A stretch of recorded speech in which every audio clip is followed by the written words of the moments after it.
Aisyah berdiri di belakang bar restoran resor mewah di Bali, tangannya gemetar saat menuangkan minuman untuk tamu. Tiba-tiba, matanya tertuju pada meja sudut. Nadia, istri yang ia yakini telah meninggal 2 tahun lalu dalam kecelakaan mobil, duduk di sana tertawa bersama seorang wanita asing. Jantung Aisyah berhenti sejenak, gelas jatuh pecah, dan tamu-tamu berpaling ke arahnya dengan tatapan heran, sementara Nadia berbalik dan mata mereka bertemu dalam keheningan yang menusuk. Aisyah mundur ke dapur, napasnya tersengal. Bagaimana mungkin? Nadia telah dikuburkan, upacara pemakaman dihadiri keluarga besar mereka di Jakarta. Aisyah ingat jelas hari itu, hujan deras, tangis histeris ibu Nadia, dan rasa sakit yang membakar dada Aisyah hingga ia hampir tak bisa berdiri. Mereka menikah secara diam-diam, hanya di hadapan saksi-saksi dekat, karena di Indonesia, pernikahan sesama jenis bukanlah sesuatu yang diterima. Tapi Nadia adalah segalanya bagi Aisyah, teman masa kecil, kekasih pertama, dan pasangan hidup yang ia perjuangkan melawan segala rintangan. Malam itu, setelah syid berakhir, Aisyah menyelinap ke kamar Nadia di resor. Pintu terbuka sedikit, dan ia mendengar suara tawa lembut. Nadia sedang berbicara dengan wanita itu, yang ternyata bernama Lina, seorang pengusaha sukses dari Surabaya. Aisyah mendorong pintu, dan Nadia terlonjak. "Aisyah, kamu. Bagaimana kamu di sini?" Nadia berbisik, wajahnya pucat. Lina bangkit, tatapannya penuh kewaspadaan. "Siapa ini, Nadia?" tanyanya. Aisyah tak bisa menahan amarah. "Kamu mati. Kamu meninggalkanku sendirian dengan semua itu." Air mata mengalir di pipi Aisyah. Nadia mendekat, tapi Aisyah mundur. "Aku harus melakukannya," kata Nadia pelan. "Keluargaku. Mereka tahu tentang kita. Ayahku mengancam akan membunuhku jika aku tak berhenti. Aku memalsukan kematianku untuk melindungi kita berdua." Aisyah tertawa getir. "Melindungi? Kamu meninggalkanku hancur, Nadia. Aku kehilangan pekerjaan, keluarga menjauh, dan sekarang kamu di sini dengan orang lain." Lina menyela, "Ini bukan seperti yang kamu pikirkan. Aku membantu Nadia bersembunyi. Kami bertemu setelah kematiannya." Tapi Aisyah tak percaya. Matanya melihat cara Nadia memandang Lina, penuh kelembutan yang dulu hanya untuknya. Rasa cemburu membakar. "Kalian berdua." Nadia menggeleng, tapi ragu-ragunya jelas. Aisyah berbalik dan pergi, meninggalkan Nadia dengan pertanyaan yang menggantung. Keesokan harinya, Aisyah tak bisa fokus bekerja. Pikirannya dipenuhi kenangan, pertemuan pertama mereka di kampus Universitas Indonesia, ciuman rahasia di taman, dan perjuangan melawan pandangan masyarakat yang memandang hubungan mereka sebagai dosa. Di Indonesia, di mana agama dan tradisi kuat, menjadi lesbian berarti hidup dalam bayang-bayang. Keluarga Aisyah, yang konservatif, pernah memaksanya menikah dengan pria, tapi ia menolak. Nadia lah yang memberi kekuatan. Tapi sekarang, Nadia hidup dan bersama orang lain. Aisyah memutuskan untuk mencari tahu lebih dalam. Ia mengikuti Nadia dan Lina ke pantai. Di sana ia mendengar percakapan mereka. "Aku tak bisa terus begini, Lina," kata Nadia. Aisyah melihatku. "Apa yang harus kulakukan?" Lina memeluknya. "Kita bisa pergi dari sini. Mulai hidup baru." Aisyah merasa dunia runtuh. Nadia tak hanya hidup, ia telah move on. Malam itu, Aisyah menghadapi Nadia sendirian di kamarnya. "Kenapa kamu tak kembali padaku?" tanya Aisyah. Nadia menangis. "Karena aku takut. Keluargaku masih mencari. Jika mereka tahu aku hidup, mereka akan menyakitimu juga." Aisyah merasa marah dan kasihan bercampur. "Jadi kamu memilih Lina?" Nadia diam. Lina menyelamatkanku. Dia memberi tempat tinggal, pekerjaan. Tapi hatiku masih untukmu. Aisyah tak tahu harus percaya atau tidak. Konflik mulai memuncak ketika keluarga Nadia tiba-tiba muncul di resor. Ayah Nadia, seorang pengusaha kaya, datang untuk liburan. Nadia panik. Mereka tak boleh tahu aku di sini. Ia meminta Aisyah membantu menyembunyikan identitasnya. Aisyah setuju, tapi dengan syarat, Nadia harus jelaskan semuanya. Mereka bertemu di tempat tersembunyi, dan Nadia menceritakan detail. Kecelakaan itu direncanakan, dibantu teman dokter. Ia pergi ke Bali, mengubah nama, dan bertemu Lina yang juga lesbian, tapi dalam hubungan platonis. Aisyah ragu. Sementara itu, Lina mendekati Aisyah. Nadia mencintaimu, tapi ia trauma. Jangan paksa dia. Aisyah merasa terancam. Apakah Lina benar-benar teman atau saingan? Pikiran Aisyah dipenuhi konflik internal, makan Nadia atau balas dendam atas pengkhianatan. Ia ingat bagaimana setelah kematian Nadia, ia depresi, hampir bunuh diri. Sekarang melihat Nadia bahagia, rasa sakit itu kembali. Hari berganti dan ayah Nadia mulai curiga. Ia melihat Nadia dari kejauhan dan mendekat. Nadia lari, tapi Aisyah menghalangi. "Ma, Tuan, itu bukan putri Anda," kata Aisyah. Ayah Nadia memandang tajam. "Kamu siapa? Kenapa campur urusan keluarga?" Aisyah gemetar, tapi tegar. Ini adalah pengorbanan pertama, melindungi Nadia meski hatinya hancur. Malam itu, Nadia berterima kasih. Mereka berpelukan, dan untuk pertama kalinya setelah 2 tahun, Aisyah merasakan kehangatan itu lagi. Tapi Lina muncul, dan ketegangan muncul. "Kamu harus pilih, Nadia," kata Lina. Nadia terjebak di antara dua wanita yang mencintainya dengan cara berbeda. Aisyah merasa ini adalah awal dari badai yang lebih besar. Ayah Nadia tak mudah dibohongi. Ia mulai menyelidiki staf resor, termasuk Aisyah. "Gadis itu mirip putriku," katanya pada istrinya. Aisyah mendengar dari rekan kerja dan panik. Ia harus memperingatkan Nadia. Tapi saat ia ke kamar Nadia, ia menemukan Lina dan Nadia sedang berdebat. "Kamu tak bisa kembali ke masa lalu," kata Lina. "Aisyah akan membawa bahaya." Nadia menjawab, "Tapi aku mencintainya." Aisyah mundur, hati terluka. Apakah Nadia benar-benar mencintainya, atau hanya rasa bersalah? Aisyah memutuskan untuk konfrontasi. Ia mengajak Nadia jalan-jalan di pantai malam hari. "Ceritakan yang sebenarnya tentang Lina," desak Aisyah. Nadia menghela napas. "Lina adalah kekasihku sekarang. Kami bertemu saat aku bersembunyi. Ia mengerti penderitaanku." Aisyah merasa dunia gelap. "Jadi kamu bohong padaku?" Nadia menangis. "Aku tak ingin menyakitimu lebih lagi. Aku pikir kamu sudah move on." Aisyah tertawa pahit. "Move on? Aku hidup seperti mayat berjalan." Konflik internal Aisyah semakin dalam. Di satu sisi, ia mengerti tekanan masyarakat Indonesia terhadap LGBT. Di sini, pernikahan sesama jenis ilegal, dan keluarga sering memaksa anak-anak mereka sembuh dengan terapi konversi atau pernikahan paksa. Nadia pernah cerita tentang ayahnya yang religius, yang menganggap orientasi mereka sebagai kutukan. Tapi di sisi lain, pengkhianatan Nadia terasa seperti pisau di hati. Keesokan pagi, ayah Nadia memanggil Aisyah ke ruangannya. "Kamu tahu sesuatu tentang putriku," katanya tegas. Aisyah diam, tapi jantung berdegup kencang. "Jika kamu sembunyikan, aku akan laporkan ke polisi."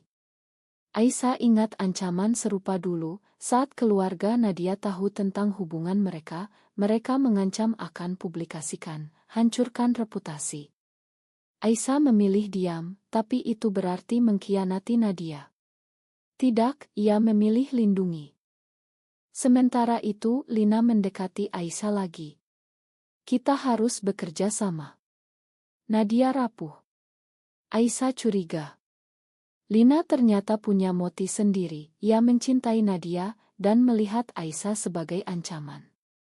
Mereka bertengkar di belakang resor.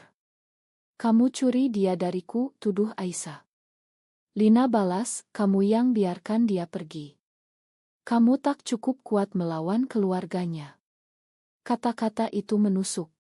Aisyah ingat bagaimana dulu ia tak bisa melawan saat Nadia dipaksa pulang ke rumah orang tuanya. Malam itu, Nadia datang ke kamar Aisyah. Aku harus pergi dari sini, katanya. Ayahku semakin dekat. Aisyah memeluknya. Jangan tinggalkan aku lagi. Mereka berciuman, tapi Aisyah merasakan keraguan di bibir Nadia.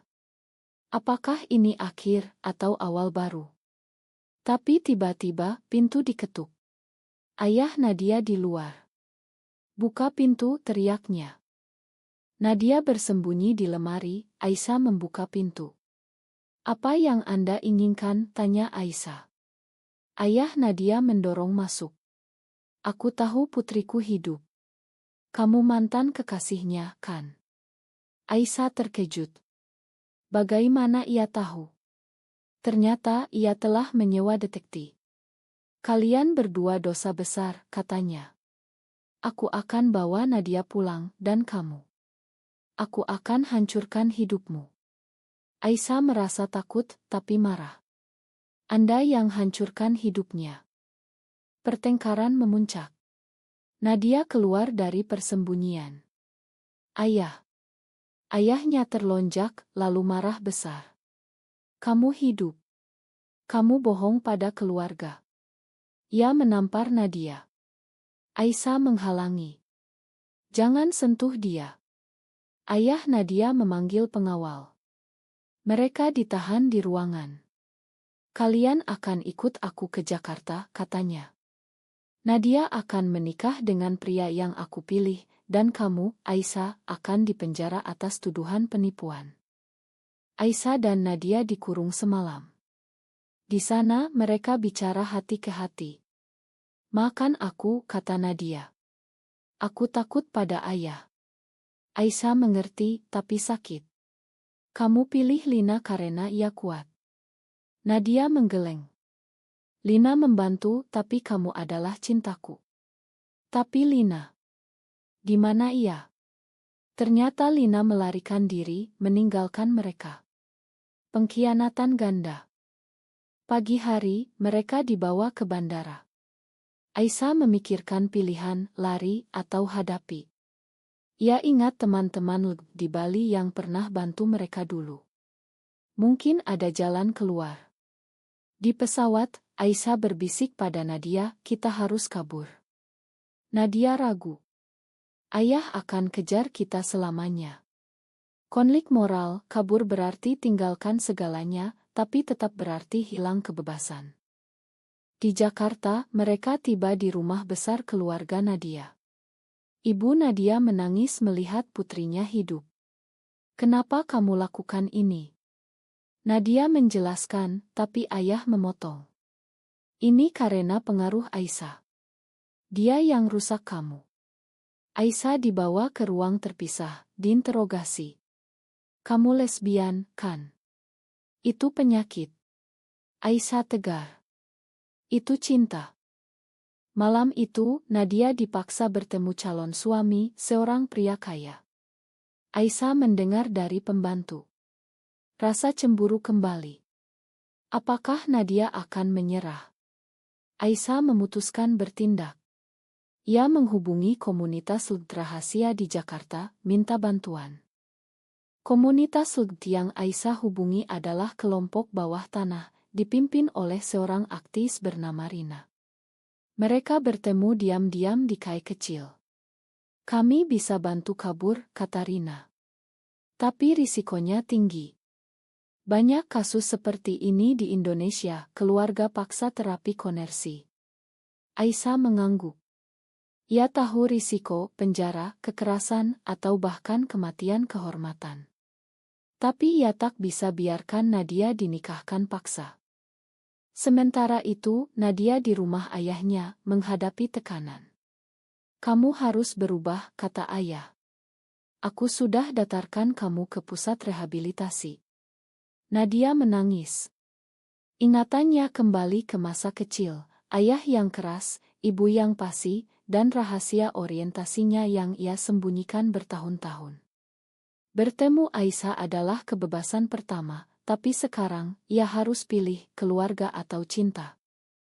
Lina tiba-tiba muncul di Jakarta. Ia menghubungi Aisyah. Aku tak tinggalkan kalian. Aku cari bantuan. Ternyata Lina punya koneksi dengan pengacara hak asasi manusia. Kita bisa tuntut ayah Nadia atas penculikan. Aisyah ragu. Apakah Lina tulus? Atau ini cara merebut Nadia kembali? Mereka bertiga bertemu rahasia. Nadia terkejut melihat Lina. Kenapa kamu di sini? Lina jawab, karena aku peduli. Tapi tatapan Nadia pada Aisyah lebih hangat. Rencana dibuat kabur malam itu. Aisyah menyusup ke rumah Nadia, dibantu pembantu setia. Mereka lari ke mobil Lina. Tapi ayah Nadia curiga, dan pengawal mengejar. Kejar-kejaran di jalan malam Jakarta, hujan deras. Mobil mereka tergelincir, tapi selamat. Mereka tiba di rumah aman Rina. Di sana ketegangan muncul. Nadia harus pilih antara Aisyah dan Lina. Aku mencintai kalian berdua dengan cara berbeda, kata Nadia. Aisyah marah. Itu bukan jawaban. Lina mundur. Aku akan pergi jika itu yang terbaik. Tapi Nadia hentikan. Jangan. Kalian berdua selamatkan aku. Konflik poliamori. Tidak, ini tentang pengkhianatan. Aisyah merasa dikhianati lagi. Pagi hari, polisi datang ke rumah aman. Ayah Nadia laporkan penculikan. Mereka ditangkap. Di kantor polisi, ayah Nadia bicara dengan kapten. Putriku diculik oleh lesbian-lesbian ini. Aisyah dan Lina diinterogasi terpisah. Kalian langgar norma masyarakat, kata polisi. Aisyah balas, cinta tak langgar hukum. Tapi di Indonesia, meski tak ada undang-undang anti-spesifik, diskriminasi merajalela. Nadia dipaksa pulang. Ia menghadapi ayah. Kenapa Anda tak biarkan aku bahagia? Ayah jawab, karena itu dosa. Keluarga kita terhormat. Nadia ingat masa kecil, ditekan jadi sempurna, tak boleh berbeda. Ini momen kebangkitan. Aku tak akan menikah dengan pria itu, katanya tegas. Sementara itu, Rina dan komunitasnya demo di depan kantor polisi, tuntut pembebasan Aisyah dan Lina. Media mulai liput. Kasus diskriminasi di Jakarta, headline berita. Ayah Nadia panik. Reputasinya terancam. Ia hubungi pengacara. Aisyah dan Lina dibebaskan dengan jaminan. Mereka bertemu Nadia di luar. Aku pilih kalian, kata Nadia. Tapi ayah muncul. Kamu tak bisa pergi. Pertengkaran besar. Nadia bilang, aku akan publikasikan semuanya jika Anda tak biarkan aku pergi. Ayah mundur, tapi ancam, kamu bukan anakku lagi. Mereka pergi ke Bali lagi, tapi trauma tetap. Aisyah bertanya pada Nadia, apa Lina bagian dari hidupmu? Nadia jawab, ya teman sekarang. Lina setuju mundur. Tapi Aisyah merasa ada yang hilang. Pengorbanan mereka, kehilangan keluarga, pekerjaan, keamanan. Beberapa minggu kemudian, mereka hidup bersama di rumah kecil di Bali. Tapi masyarakat sekitar mulai gosip. Mereka bertiga aneh, kata tetangga. Tekanan sosial kembali. Aisyah depresi lagi. Apakah ini layak? Tanyanya pada diri sendiri. Nadia coba hibur, tapi keretakan muncul. Lina kembali tawarkan bantuan bisnis. Kita bisa buka Kyle Trindley. Aisyah ragu. Apakah ini jebakan? Tapi mereka setuju. Bisnis mulai, tapi ayah Nadia kirim orang ganggu. Andalisme ancaman. Mereka harus lawan. Konflik puncak, Nadia dapat telepon dari ibu. Ayah sakit. Kembalilah. Nadia ragu. Pergi berarti hadapi masa lalu, tinggal berarti abaikan keluarga. Aku harus pergi, katanya. Aisyah marah. Lagi. Kamu akan tinggalkan aku lagi. Nadia janji kembali, tapi Aisyah tak percaya. Nadia pergi ke Jakarta. Di sana, ayah di rumah sakit. Makan ayah, katanya lemah. Nadia menangis. Kenapa Anda tak terima aku? Ayah jawab, aku takut masyarakat. Ini momen rekonsiliasi. Tapi ayah minta Nadia tinggal. Tinggalkan gaya hidup itu. Nadia kembali ke Bali, tapi berubah. Aku pikir kita harus pisah sementara, katanya pada Aisyah. Aisyah hancur. Karena ayah. Nadia angguk. Aku butuh waktu. Lina coba dekati Aisyah. Biarkan dia. Kita bisa bersama. Aisyah tolak. Pengkhianatan ketiga. Aisyah sendirian di Bali, bisnis kayak berjalan tapi hati kosong. Ia ingat keputusan-keputusan, melindungi Nadia, melawan ayah, tapi apa harganya? Depresi kembali, ia konsultasi psikolog rahasia. Anda trauma pengkhianatan, kata psikolog. Aisyah sadar, hubungan mereka penuh luka, dipengaruhi masyarakat yang tak menerima.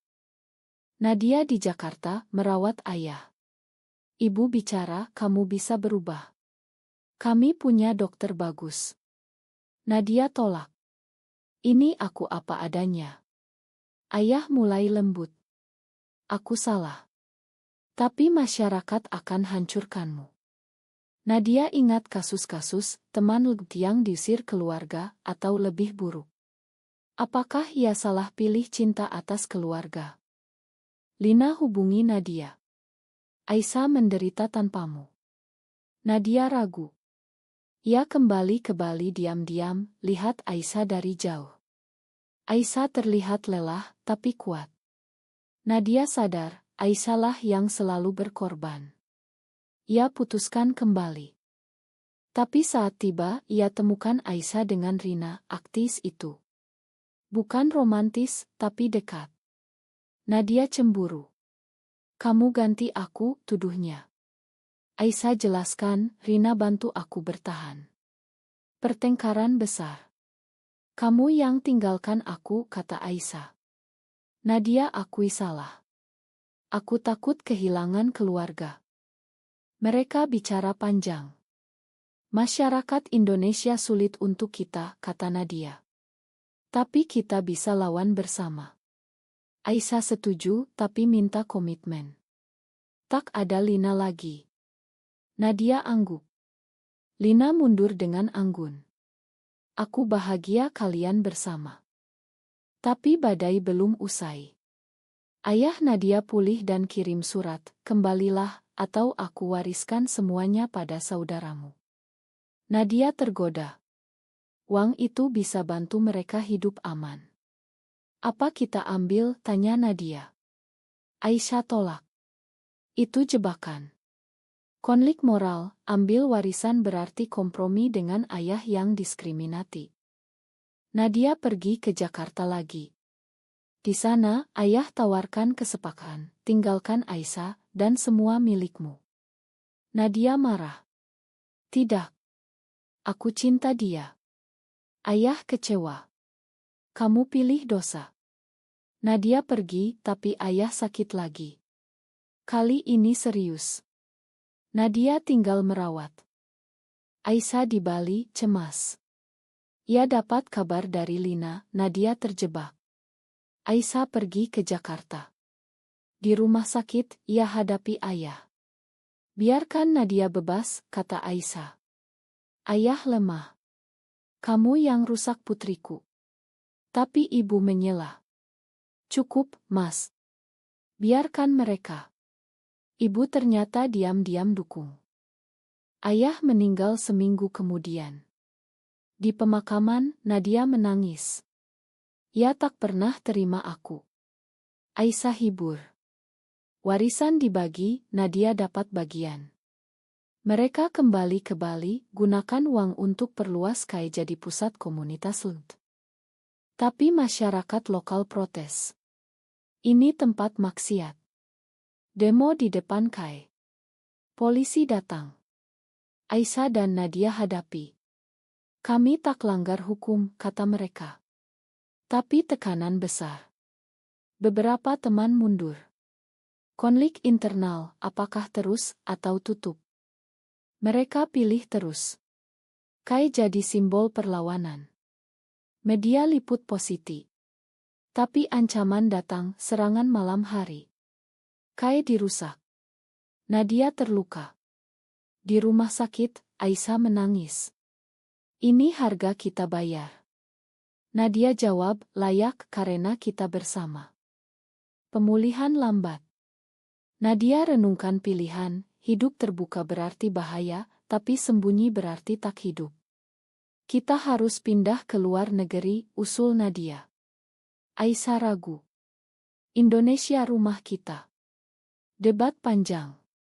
Akhirnya, mereka pilih tetap, tapi lebih hati-hati. Lina kembali sebagai teman. Aku bangga kalian. Mereka bertiga jadi tim kuat. Tapi Aisyah masih curiga. Suatu hari, ia temukan surat Lina untuk Nadia, aku masih cinta kamu. Pengkhianatan lagi. Aisyah konfrontasi. Nadia jelaskan, itu masa lalu. Lina pergi selamanya. KAI pulih, komunitas tumbuh. Aisyah dan Nadia lebih dekat. Tapi luka masa lalu tetap. Mereka bicara tentang masa depan, adopsi anak. Mustahil di Indonesia. Kita cukup berdua, kata Aisyah. Suatu malam, mereka duduk di pantai. Apa kita benar, tanya Nadia. Aisyah jawab, cinta kita benar. Tapi bayang masyarakat tetap. Tahun berganti, KAI mereka jadi tempat aman bagi banyak LUT di Bali. Aisyah dan Nadia jadi panutan, meski tekanan tak pernah hilang. Keluarga Aisyah, yang dulu menjauh, mulai dekati lagi. Ibu Aisyah datang berkunjung. Aku salah dulu, katanya. Rekonsiliasi lambat, tapi manis. Tapi Nadia mulai berubah. Ia sering termenung, ingat ayah. Apa aku salah tak kompromi, tanyanya. Aisyah khawatir. Konflik internal Nadia antara identitas dan warisan budaya. Di Indonesia, di mana nilai keluarga di atas segalanya, meninggalkan ayah berarti dosa abadi. Suatu hari, saudara Nadia datang.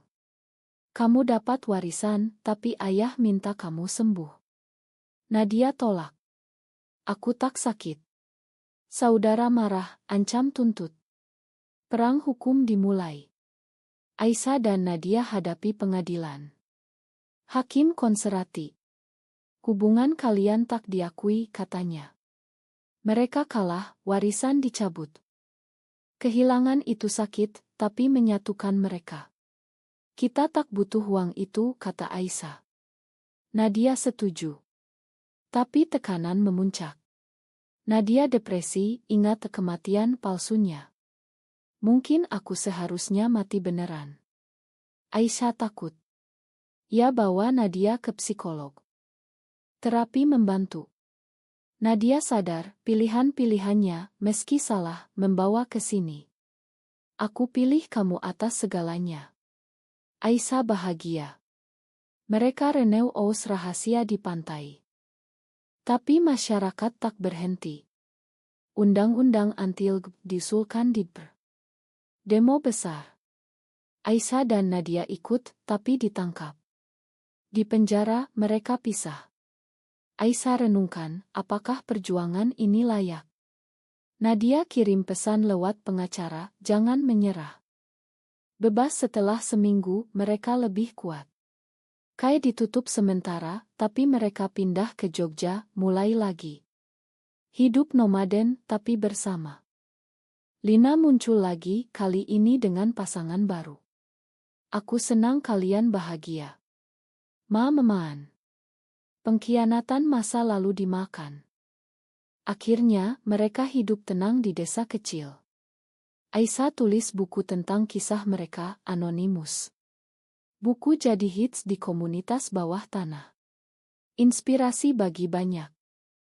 Tapi pertanyaan tetap, apakah cinta mereka benar di mata masyarakat? Nadia tanya Aisyah, apa kita egois? Aisyah jawab, tidak. Kita manusia.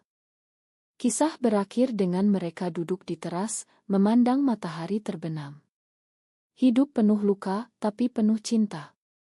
Apakah Nadia benar memalsukan kematiannya untuk melindungi Aisyah, atau itu hanya alasan untuk melarikan diri dari tanggung jawab?